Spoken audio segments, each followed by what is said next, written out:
උමාලි තිලකරත්න කියන්නේ ලාංකීය රංගන ක්ෂේත්‍රයේ සිටින අති දක්ෂ රංගන ශිල්පිනියක් සේම ඇය ගායනයෙන් රංගනයෙන් පරිපූර්ණ රංගන ශිල්පිනියක් තමයි. තවද ඉතාම සොඳුරු හදවතක් තිබෙන අහිංසක යුවතියක් බව හැමෝම දන්න කරුණකි. ලාංකීය ප්‍රේක්ෂකයෝ ඇයට ගොඩක් ආදරය කරනවා.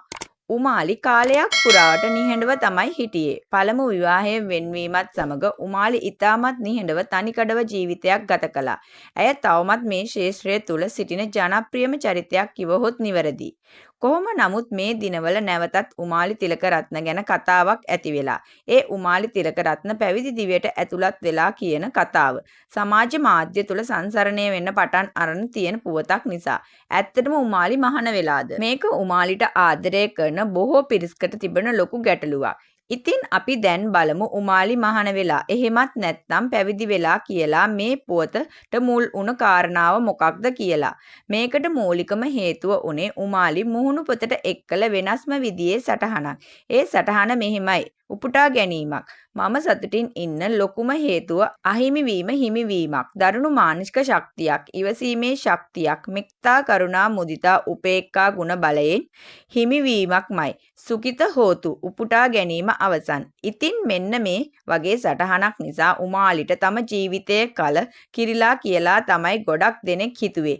ඇතැම් අසත්‍ය ප්‍රචාර හේතුවෙන් සමාජ මාධ්‍ය ක්‍රියාකාරකයන් කිහිප දෙනෙක් උමාලිට මහාන දිවියට ඇතුල් වෙලා කියලා රසිකයින්ට පවසන අතර තවද AI තාක්ෂණය යොදාගෙන ඇයගේ විවිධ ඡායාරූප සටහන් වීඩියෝ නිර්මාණය කරලා තිබුණා.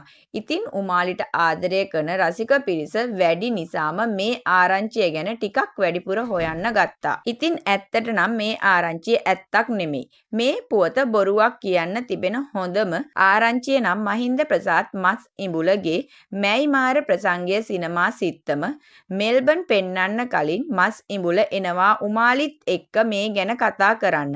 ආදරණීය ගීතමය හැන්දෑවක ලබන දෙසැම්බර් මාසයේ 6 වෙනිදා මස් ඉඹුලගේ පොත් කියවන කවි කියවන උමාලිට ආදරය කරන ඔබට ඒක ආදරණීය හැන්දෑවක් වේවි.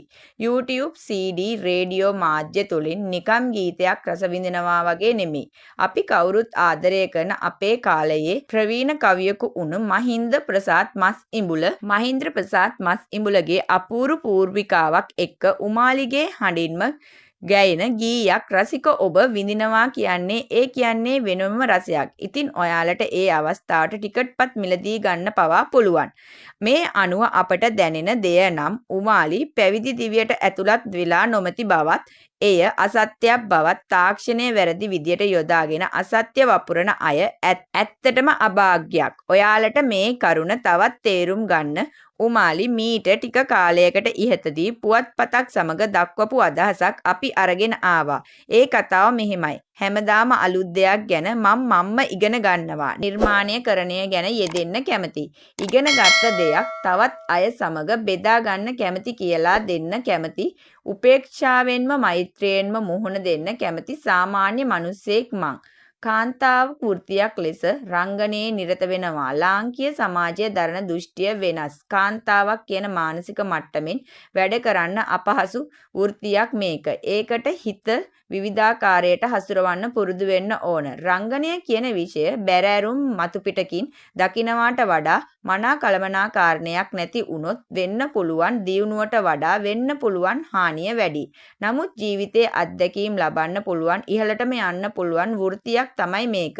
මේ ජීවිතේ ලැබෙන ගොඩක් ඉදිරියට යන්න පුළුවන් තැනක් තමයි රංගනය කියන්නේ. එලෙසින්ම රංගනයෙන් ඉදිරියට ආව චරිතයක් ලෙස උමාලි තිලකරත්න අපට පෙන්වා දිය හැකි. තවද මම ආදරය විඳින කෙනෙක්. මට දෙමාපියෝ සහෝදර සහෝදරියෝගෙන් ලැබුණු පසුකාලීනව මම පාසලට පිවිසුණු පසුව කොළඹ මියුසියස් විද්‍යාලයේ ගුරු භවතුන් හා යහළුවන්ගෙන් මට ලොකු සහයෝගයක් ලැබුණා. 2000 වර්ෂයේදී මම සිනමාවට පිවිසුණු දා පටන් සියලුම නිෂ්පාදන අධ්‍යක්ෂක හා තිරපිටපත් රචකයින් රංගනය හා කාර්මික ශිල්පීන් ජනමාධ්‍ය හිතවතුන් හා රසිකයින්ගේ විශාල සහයෝගයක් ලැබුණා මට. සහයෝගය දුන් සියලු දෙනාට මම කෘතඥය පුද කරනවා. අපි හැමදේම කරන්නේ ජීවත් වෙන්න සතුටින් ඉන්න. ජීවිතේ වෙන බලාපොරොත්තු තියනවාද? කොහොම වුණත් උමාලි තිලකරත්න කියන්නේ අපි හැමෝම ආදරය දිනාගත් රංගන ශිල්පිනියක්. ඇයට අපගේ උණුසුම් සුබ පැතුම් එකතු කරමු. ඔබට මොකද මේ වීඩියෝ එක ගැන හිතෙන්නේ? අන්නේ ඒ අදහස පහලින් කමෙන්ට් එකක් දාගෙන යන්නත් අමතක කරන්න එපා.